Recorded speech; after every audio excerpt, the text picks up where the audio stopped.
Ganpati classes में आपका हार्दिक अभिनंदन है। खुश रहिए, मस्त रहिए और खूब परिश्रम कीजिए।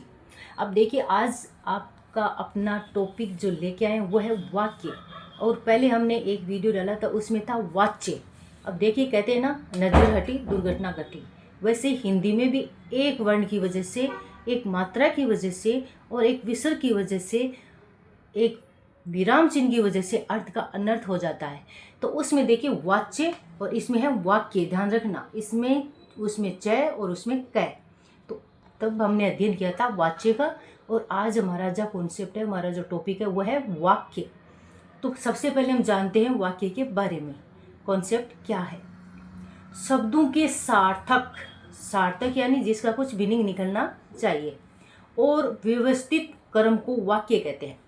तो सबसे पहले हम ये देखते हैं कि शब्दों का सार्थक, सार्थक का अर्थ होता है कुछ, जिस शब्द का कुछ अर्थ निकलता है वो सार्थक है। तो शब्दों के सार्थक और व्यवस्थित क्रम को क्या कहते हैं? वाक्य। अब वाक्य के अंग, ध्यान रखना, वाक्य के अंग और वाक्य के भेद दोनों अलग अलग है। तो वाक्य के अंग, वाक्य के दो अंग होते हैं। कौन कौन से होते हैं? उद्देश्य और विधेय। तो ध्यान रखना, अंग भी दो होते हैं और भेद भी। अब तो इसमें अंग में जब आए तो उद्देश्य और विधेय। तो उद्देश्य क्या है, विधेय क्या है? हम सरल से, सहजता से और बोधगम्य भाषा में, यानी बोधगम्य का अर्थ होता है जिससे आपको उस शब्द का अच्छे से अर्थ मालूम हो जाए। तो वाक्य में जिसके बारे में बताया जाता है, जिसके यानी करता हुआ, तो जिसके बारे में बताया जाता है वह उद्देश्य कहलाता है। जैसे राम साइकिल चला रहा है। अब यहाँ साइकिल कौन चला रहा है? साइकिल चला रहा है कौन? राम। तो राम के बारे में बोला जा रहा है ना, साइकिल चला रहा है तो राम चला रहे हैं। तो यहाँ पे कौन सा हो गया? उद्देश्य राम। विधेय, वाक्य में उद्देश्य के बारे में जो भी बताया जाता है, जो भी बताया जाता है, इसमें तो जिसके बारे में और जो भी बताया जाता है वह विधेय कहलाता है। जैसे राम साइकिल चला रहा है। राम क्या कर रहे हैं? साइकिल चला रहे हैं। अब साइकिल चला रहे हैं राम, तो ये राम के बारे में बोला जा रहा है ना, कि राम के बारे में जो भी बोला जा रहा है, तो जो भी यहाँ पे क्या है? साइकिल चला रहे हैं। अब चला रहे इसलिए बोल रहे हैं हम। अब आप ये बोलोगे कि राम तो एक वचन है। अब हम देखिए, श्री राम की नाम है तो हम थोड़ा सा उनको सम्मान के साथ बोल रहे हैं, इसलिए। कभी हिंदी में क्या होता है कि जो समानन्य होते हैं ना, उनको हम बहुवचन में पुकार सकते हैं। जैसे मान लीजिए गुरुजी आ रहे हैं। अब आप बोलोगे गुरुजी आ रहा है, तो कैसा लगेगा? अब गुरुजी तो अकेले ही है, टीचर तो अकेले ही है। अब वो वैसे तो अगर नियमों से जाना जाए तो एक वचन भी है, लेकिन हम रिस्पेक्ट के लिए, सम्मान के लिए उनको बहुवचन से संबोधित कर सकते हैं, गुरुजी आ रहे हैं। वैसे हम श्री राम का नाम होने की वजह से इनको भी हम सम्मान के लिए आर्य वर्ड बोल रहे हैं। आप चाहे तो आरा भी बोल सकते हो। अब है वाक्य के भेद। वाक्य के भेद मुख्यतः दो आधारों पे किए जाते हैं। कितने आधारों पे? दो आधारों पे। अब वो आधार कौन कौन से हैं? अर्थ के आधार पे और रचना के आधार पे। तो अब देखिए, पहले तो हमें यहाँ तक ये ध्यान देना है कि वाक्य किसे कहते हैं, वाक्य के अंग कितने होते हैं। तो वाक्य के अंग काउंटिंग में कितने होते हैं? 2। फिर उनके नाम, उद्देश्य और विधेय। अब उद्देश्य किसे कहते हैं, विधेय किसे कहते हैं, यानी 1 बाय 1, सरल से कठिन। हम जो कॉन्सेप्ट है वो एक भी पॉइंट उसके बारे में जानकर स्किप नहीं हो जाना चाहिए, नहीं तो फिर हमारा यहाँ तक पहुँचना निर्थक हो जाएगा। तो सबसे पहले परिभाषा 1 पॉइंट, फिर उसके बाद में वाक्य के अंग कितने होते हैं? 2 पॉइंट। कौन कौन से होते हैं? उद्देश्य और विधेय 3 पॉइंट। फिर उनके बारे में परिभाषा 4 पॉइंट। फिर वाक्य के भेद। तो वाक्य के भेद 2 आधारों पे होता है। फिर उसके बाद में वो भेद किस किस के आधार पे है? तो है अर्थ के आधार पे और यह है रचना के आधार पे। तो आज हम जो अध्ययन करेंगे ना, वो हम सिर्फ अर्थ के बारे में, अर्थ के आधार पे जो भेद है ना वाक्य का, उसी का अध्ययन करेंगे। क्योंकि इसमें अर्थ के आधार पे विस्तार से समझाएंगे और फिर आपको जीवन में कभी प्रॉब्लम नहीं आएगी। लेकिन कब? जब आप इसको समझोगे। तो इसके लिए देखिए, अधिकांश क्या होते हैं कि जब अध्ययन करते हैं ना, तो इसमें इसके भेद होते हैं 8। तो हम थोड़ा ट्रिक की सहायता लेते हैं, जैसे ऐसे अर्थ ऐसे आठ। तो अर्थ के आधार पर वाक्य के कितने भेद होते हैं? तो ऐसे अर्थ ऐसे 8 भेद होते हैं। कितने?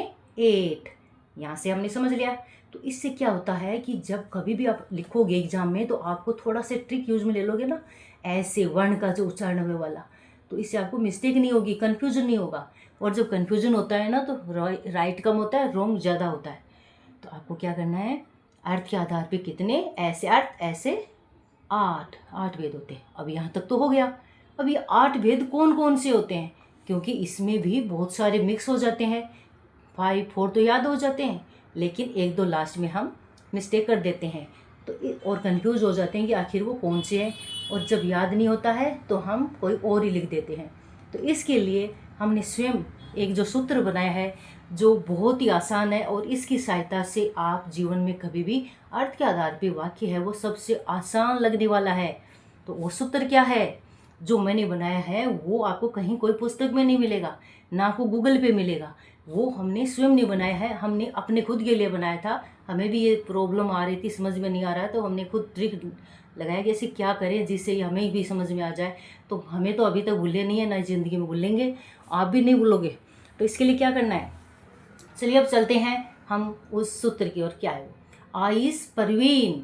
अब ये आइस परवीन क्या है? आप ये सोचो ये कौन सा सूत्र है? तो देखिए इसमें आइस परवीन आपका फ्रेंड है, तो कुछ के उसके क्या करोगे, कुछ के समय के लिए उसको मान लीजिए कुछ भी नाम होगा, आप कुछ समय के लिए अपने दोस्त का नाम बोलो परवीन। अब आप 2 दोस्त जा रहे हो, आपके दोस्त का नाम है परवीन, और जाते जाते आपको बहुत सारी आइस बर्फ़ दिखाई दी, और आपने अपने दोस्त को संकेत करके बोला आइस परवीन, और वो यानी आइस यानी बर्फ़, परवीन यानी परवीन आपका दोस्त। अब आप ये बोलोगे कि आइस परवीन ये तो 6 वर्ण है, और भेद कितने बताए हमने? 8। तो अब इसको 8 कैसे करें? तो देखिए वह के कितने हैं? 2। तो हमने एक 1 लगा दिया, इधर सह के भी 2 है, इसके ऊपर भी 1 लगा दिया। तो देखिए 1 कितने बन गए? 1 2 3 4 5 6, तो ये बन गए।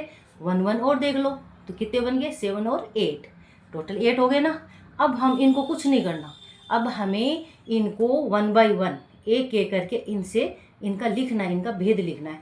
तो सबसे हम इनके लिए अंडरलाइन कर देंगे सभी वर्णों के नीचे, और ऊपर 1 तो पहले ही लिख दिया।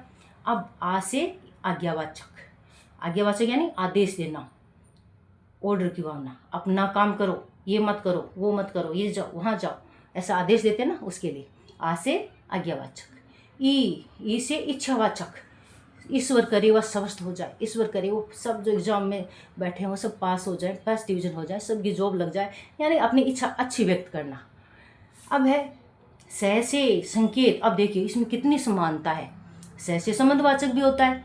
अब इसमें एक बात और ध्यान रखना है, सह से संबंधवाचक नहीं करना, सह के 2 है ना, तो सह का संदेहवाचक और संकेतवाचक, एक सह तो ये, एक हमने 1 लगाया था, 2 सह के हैं, तो सह से संदेह और सह से संकेत। देखिए कितनी समानता है दोनों में, संदेह और संकेत दोनों में कितनी समानता है ना, इस बात का भी साथ साथ में ध्यान देना है ताकि आप संबंधवाचक ना लिखो। तो संदेहवाचक, शायद, संदेह में क्या होता है?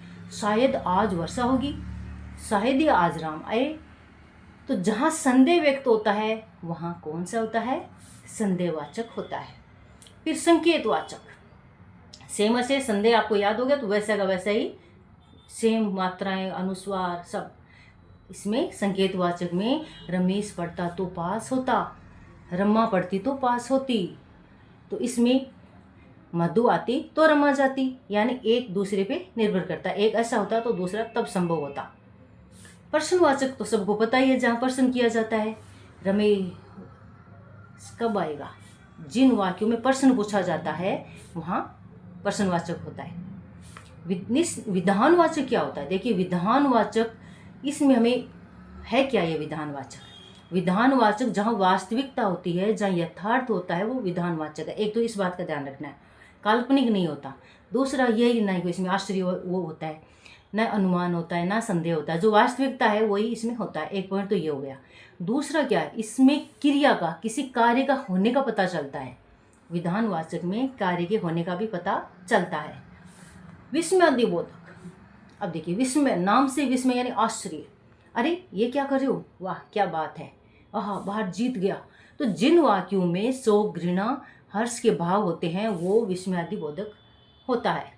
अब इसमें विस्मयबोधक एक इसका और भी ध्यान रखना है, कभी कभी पूछते हैं तो एक पूर्ण विराम से हमें पता लगाना होता है कि ये कौन सा वाक्य है।